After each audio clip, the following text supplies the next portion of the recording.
Hello, all. This week we're going to be discussing The End of Oak Street. Is it an affectionate 1980s Spielberg homage or a blood-soaked dinosaur massacre? Stick around while we try to answer the biggest question of all. Who is this movie actually for?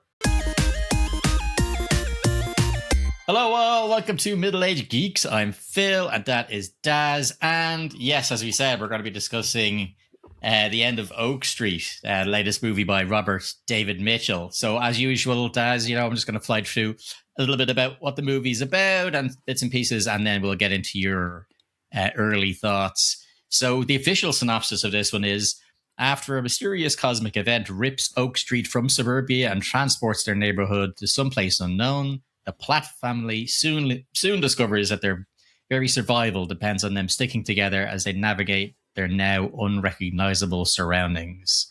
So, yeah, as I said, it's written and directed by David Robert Mitchell, who directed It Follows, which, Daz, I was telling you to watch, but it might scare the crap out of you. But really good, really good horror movie produced by J.J. Abrams and others. A very decent-sized production budget, somewhere between 80 to 92 million.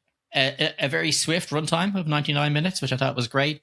And cinematography by Michael Gialucas. I remember, never going to get his name right. For who also worked on It Follows, and he worked on Split as well. Yeah, it's a good movie. And then music by the incredible Michael Giacchino, which was great. And then our main cast, we've got Anne Hathaway as Denise, Ewan McGregor as Greg, and then Maisie Stella and Christian Coveney as Aubrey and Brian, the son and daughter. So, Daz, give me your opening thoughts on this one before we get into it. Well, this movie, I guess, on paper has everything you would want from a blockbuster. Fantastic premise, great cast, great director, and dinosaurs running rampant in an American suburb. So, let's go.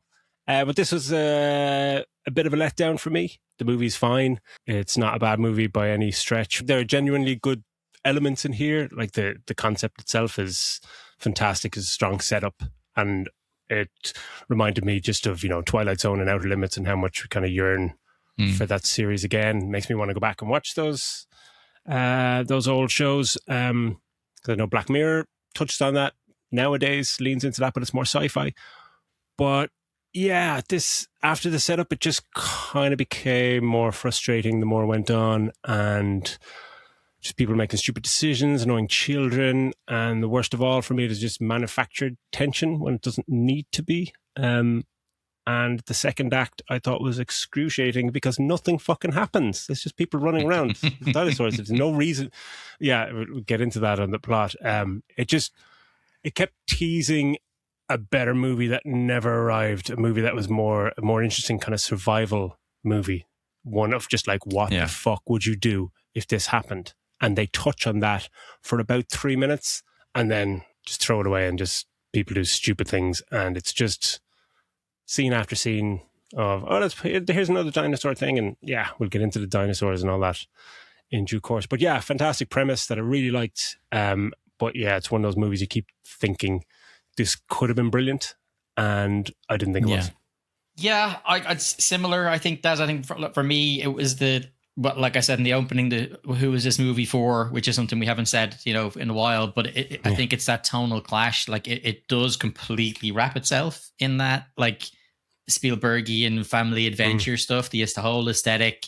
You've got the teen crushes, you've got the marital drama and the neighborhood bullies, like it's got all that kind of stuff that you would expect from like an Amblin movie, that we'd watch as a kid.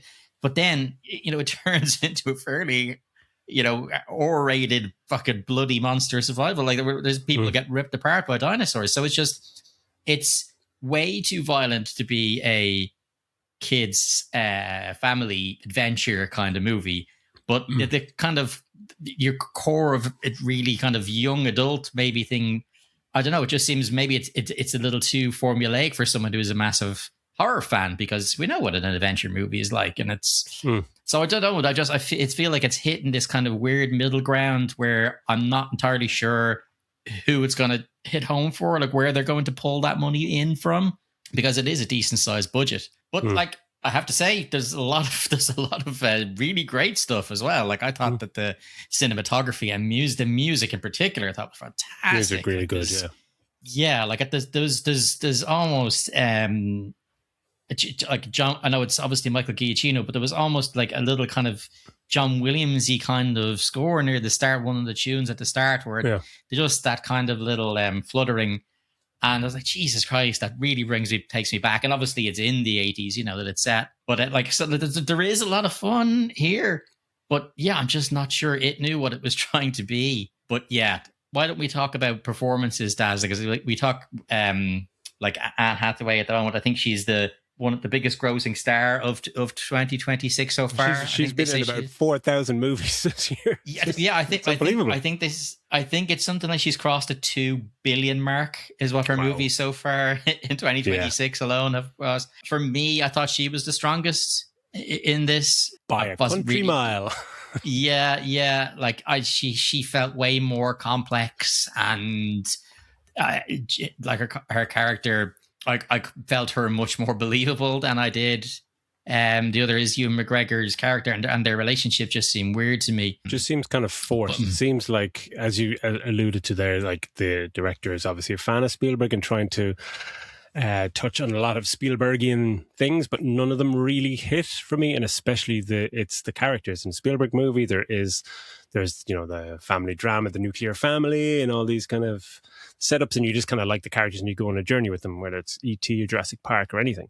And even in Jurassic Park, there's a kind of a whiny kid or whatever, but he's annoying for the right reasons, and you learn to love him, and you don't want him to die. Where in this, just wanted the kid, especially the boy, to die. And for we'll get onto the dog. I've never wanted a dog to die so much in my life in this movie. But Anne Hathaway, yeah, she's like she's acting in a completely different movie, or a slightly different movie anyway. Her tone doesn't feel aligned with the rest of the family or the cast or the movie. She's so heightened and dramatic. And there's a moment in the movie where a big kind of thing happens at the end of the second act. And for about 3 minutes after that, it seems like the movie that she thinks she's in. It's very just like heightened, and there's a lot of drama, and the stakes are really just elevated. But Ewan McGregor playing opposite her, it just doesn't work. And I don't know what it is about Ewan McGregor. Like I love him as an actor, but I just don't buy him as the father of a suburban American family man in the 80s at all. It just screams like this woefully miscast. That's just a personal thing. Like someone else could go, oh, he's totally fine. I don't know what it is about him. When like in Fargo, he was great, and that kind of worked. But maybe it's if there's more dark comedy involved, it maybe works. But I just couldn't take him seriously at all. And that was a big issue in terms of that. Like Anne Hathaway is kind of carrying the movie. Because their dynamic is it should work on paper, but it's so paper thin. Like this. Their characters, the subplots, everything, it's all kind of paper thin and gets thrown away very quickly and easily. Yeah, I thought so too with regards to the subplots. Definitely, like, I mean, some stupid things happening here. Yeah, like their relationship aside, they've kind of gone, and I know that he does this in his movies, Mitchell, that he kind of he introduces some certain subplots, so you think the movie's going to go one way and it's subverted, and I get that when that works. Yeah, that's great. But when things like these are just put in and then abandoned completely, it can sometimes be incredibly annoying. And like if you look at, say, the neighborhood there's a neighborhood bully in it, and it's really that and it's really got that Stephen King's It set up. You've got the kids on our good kids on their bicycles, and then the bad kids are cycling after a bully, chasing after them like Henry Bowers from thing. But we don't really see his friends again for the rest of the movie after that kind of thing. So you've kind of cut that out, and then there's almost a love triangle where he's harboring feelings for this crush, really bringing that 1980s crush of the other girl to go into. But then they just kind of drop that off and make it like more between the two girls instead. And I don't know. I just that was getting annoying to me, that you're introducing these little things and then completely just changing direction. And I know it's kind of supposed to be his signature, but here it just kind of felt I don't know. It's jarring. Like it's they're setting something up, and then shit goes fucking crazy. And then when the bully comes in again, he's like, it just makes no sense what he's doing. He's still annoyed at this kid. You're just like, get over it, man. Fucking dinosaurs walking around. What are you talking about? Like, I almost fell off the chair when they did that. I was just like, that is so stupid. And then you never see that bully again for the rest of the movie. And same with his kids and his friends. And they're just kind of shoehorned in to pad out the running time. It's like, it's 99 minutes. Like, if you take out those things, like this should have been like a 60-minute episode of Twilight Zone. Like, there's not enough going on here at all. And I don't know why, because like we get into the plot and stuff, like there's a large chunk of like best part of an hour in the middle of the movie where kind of nothing happens. There's no urgency to do anything. There's no kind of plan. It's just how, like, the director is saying, how do we get them out in the open? How do we manufacture this tension that I spoke of? And it's like, you don't need to manufacture any tension. The premise is fantastic. They wake up, dinosaurs everywhere. Fucking dinosaurs outside. Yes, please.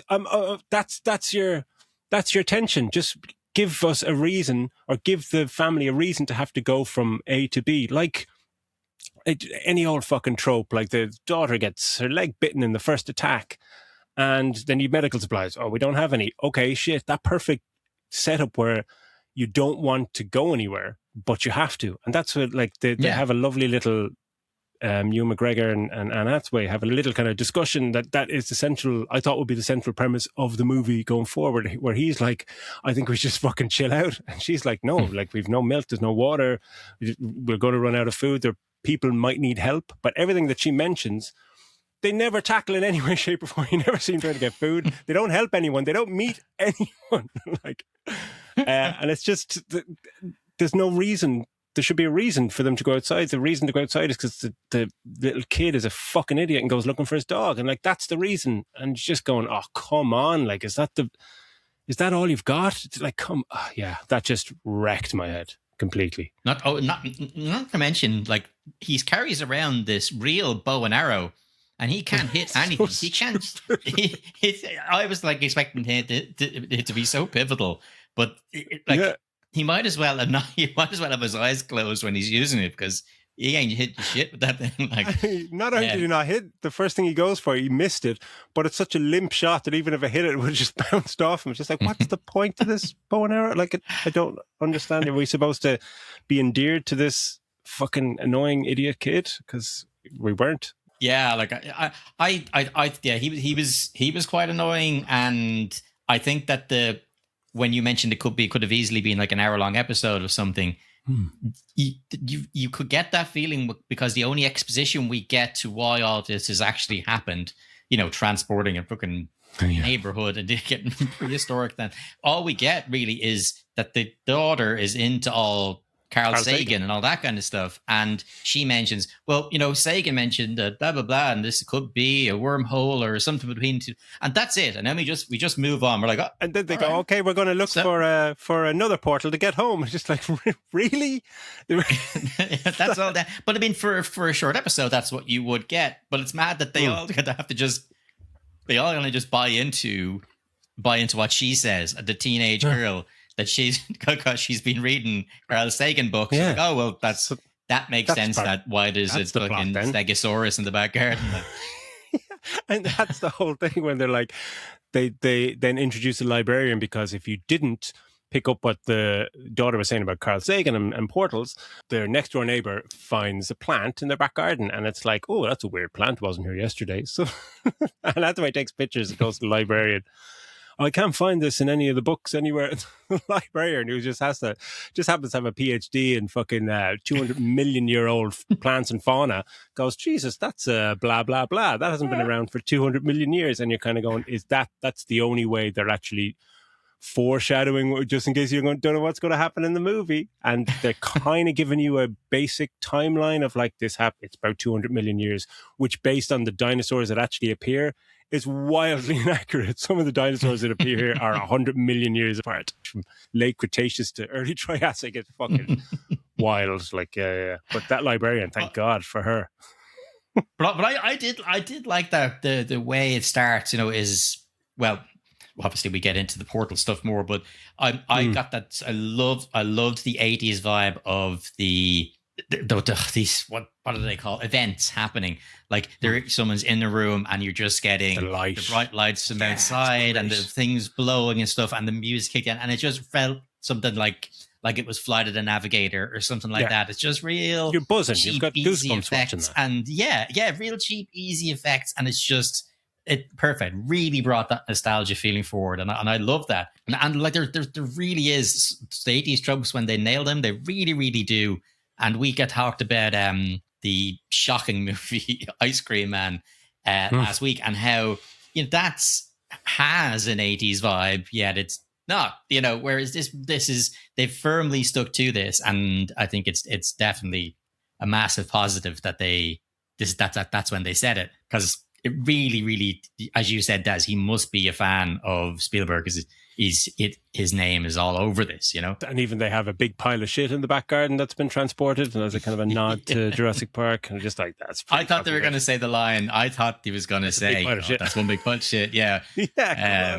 And I wish the neighbor had been around more. The aggro neighbor. He's the guy from The Boys, and I would have loved to have seen even more of him, because I actually think he's a really funny actor, because he gets a lot of screen time in the setup, at the start. Yeah. So I would have liked to have seen more of him. I think the creature design, just because you mentioned the fact that they're wildly different. Did you like the fact that they've kind of made them different to Jurassic Park? Like they're kind of they're embracing the whole feathers, feathery. Yeah, and they really lead into that, don't they? Yeah, which is like, for future movies featuring dinosaurs, they're probably going to have to. It irks me a little bit, but that's just because the dinosaurs in Jurassic Park are etched into my brain and memory forever.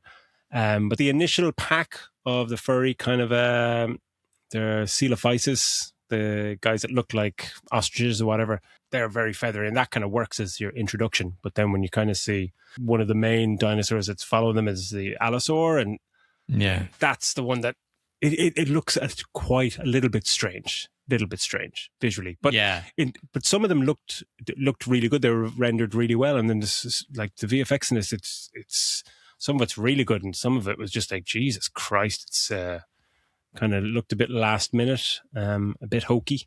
I would agree with that, but I actually, for those, what would you say the name of those dinosaurs where we kind of see at the start? They're kind of coelophysis. Coelophysis, but I actually thought that the feathers made them look scarier, because they almost look like monsters more than dinosaurs. But still, compared to like the big fucking giant snake and all the rest of it, I thought they looked really cool. They were kind of because there's something a bit weird about something that has kind of feathers and is fluffy that is dancing around ripping people's fucking heads off. It's kind of like, Jesus Christ. It actually reminded me a little of that for some reason. Do you remember that one of the movies we reviewed ages ago? It was a low budget Nicolas Cage one. Do you remember, with those weird monsters that fucking had the really fast snapping mouths? I can't remember what it was called. Oh, yeah. What the fuck was that called? Yeah. I can't remember. It was a shocking movie, but I remember that's what they remind me of a little bit. I want to talk a little bit about the cinematography, because I absolutely loved some of the shots to show that kind of suburban dread. Like, they've got these like really like slow panning things, like with that camera, which you really notice in It Follows if you do decide to watch it, like, just to make it just feel, because it's an entire neighborhood, but they make it feel like it's a claustrophobic trap. A nightmare, what I mean? Despite the fact that it is an entire neighborhood, it's just I really, really liked really liked the camera style. I love, like you're saying, I love a wide angle, just slow pan around. It's kind of unnerving, especially in the cinema. Like, there's one sequence that I thought looked great in the house. It's when the snake kind of Titan boa thing comes through. Yeah. But it a lot of the movie has me looking at something going, geez, that looks fucking great. And it's really integrated into the surroundings brilliantly in terms of VFX and cinematography point of view. But then that scene is just the most pointless scene. Nothing, just like, it just goes around the house, and the beginning, from the start of the scene to the end of the scene, nothing has changed. You're just like, but someone said, yeah, could you just stick in a fucking snake going around the house or something? It's just like, okay. But that kind of stuff looked good, and the camera work in that is really good. but there's so much of the movie that looks great, but then you're going, but you still, why do I feel kind of bored or just not engaged, which was a bit disappointing. I think there was this, and there was something to it that is something you've mentioned a couple of times yourself in some of our reviews, is that people seem to lose their peripheral vision when they're in these types of movies. Like, they're all doing different things while this gigantic, the big ninja dinosaur sneaking up on them in like, one scene. You're telling, yeah, or the gigantic snake. I'm like, I'm sorry, like, even if you didn't get in your peripheral vision, it's gonna make some noise. Like, this makes some sort of noise. Ninja. This thing makes the snake from the Anaconda movies look like a little worm. Yeah. So you would think, but anyway, yeah. There's also like in one of the early scenes, he uses like a split diopter again for shots indoors. Times. Yeah, it's just like they're sitting around. They're just sitting around having a conversation, and it's, you know, if you're going to use something like that, it draws so much attention to itself, and it's just Anne Hathaway talking, and then it's you've got a close up of the daughter, and there's a close up of the daughter, just the back of her hair, and you're just like, why are you using this just to keep foreground and background in focus? It's such a stylized choice, takes you completely out of the fucking moment, and it's just, I just wish people would stop doing it without any purpose. It's just, I found that it's a cool look, but it's just like, it's completely fucking pointless. Just tell the story normally, man. You don't need it for this type of shot. I love those shots, and we mentioned it in Lee Cronin's The Mummy when they used it there, and it was fantastic. So effective. I thought, I think the only time you needed to use it in that particular scene would have been maybe the daughter explaining to the family, you know, what her idea of her theory of what was going on, and you could maybe have her as the foreground part, and then you could see them rest of the kind of background, you know, looking intently at her or something. It needs to be a point. But it just cheapens it if you're just kind of jumping it from character to each character getting one, and as you said, it's only the side of someone's head or something to the back. Like, did you really need to do that shot? Just odd framing, because framing generally in the movie is fucking spectacular. Like. Yeah. But I think that's enough. I think we can stick a star rating on it. Like, I overall, I mean, for me, it was an enjoyable experience. I don't see where they're going to make their money, but I'm interested to know what you thought star wise for this one. Kind of hard when I saw the Rotten Tomatoes score like 86%. I was like, I checked that after I watched the movie, and yeah, I don't know. It's like, at best it's a 3. But I'd probably say, if I say 2.5, it puts it down in with some pretty fucking average movies. So I'd probably just stick with 3, because I think this movie would be an excellent streaming movie. I think you could clean the house or be texting somebody or watching a football match while you were watching this movie, and it would be thoroughly enjoyable. But sitting in the cinema during it, I thought there were moments that were just painfully just wandering kind of nonsense, but there's enough in here that it's on repeat watch. Like, I'd watch it again if it was on streaming. So for that, I think 3 stars, because it's the high concept and there's so much to love, but there's so much baffling decisions, and I just hate stupid children, annoying children in movies, and the dog's fucking name, Starbuck. Like, you're kind of going, oh, that's cool. Yeah, reference Battlestar Galactica. But they say the dog's name about 400 times. And just like, I just want the fucking dog to die. It's just so fucking annoying. But yeah, 3 stars. It's fine. Yeah. Right. Well, I'm going to give it an extra half star, just because you said a bad thing about a dog, and I didn't like that. So, no, I'm going to say 3.5. Just I just don't see who this is for, despite the fact that it's being enjoyable. I think, yeah, like you said, if it's on Netflix, you might throw it on, but I think to go and bring a draw to the cinema for people, it's not full on horror enough to get that crowd in. You can't bring it as a family adventure. I just don't see how this makes its money back. But it for me, it looks gorgeous. I love the 80s vibe that they went for. I think there's so many just great shots, great score. The creatures, for the most part, the dinosaurs look really good.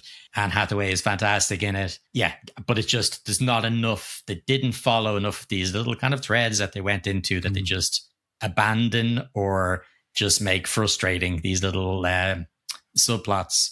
But yeah, overall, like, it was an enjoyable experience. You have to remember when you look at Rotten Tomatoes that 86 or 90 or whatever it is, it only means that that amount of critics gave it a 6 out of 10 or above, or a 6 point something out of 10 or above, and that's pretty much what we're giving it here. So yeah, I'm going to go 3.5. And you're going 3. It's well, I don't really think you need to see it in the cinema. I think you could probably just chill out, watch it at home. But I would like Mitchell to start to make more movies. So yeah, go and spend some money and go and buy a ticket. So because I'm looking forward to, I think it's They Follow, which is the sequel he's making to It Follows. So I'm looking forward to that. Okay, well, listen. Thank you very much, as always, for tuning in. Keep on liking, subscribing. Let us know in the comments if you think we're wildly wrong or if you agree with us. And take care of each other, and we will see you on the next one. Bye-bye.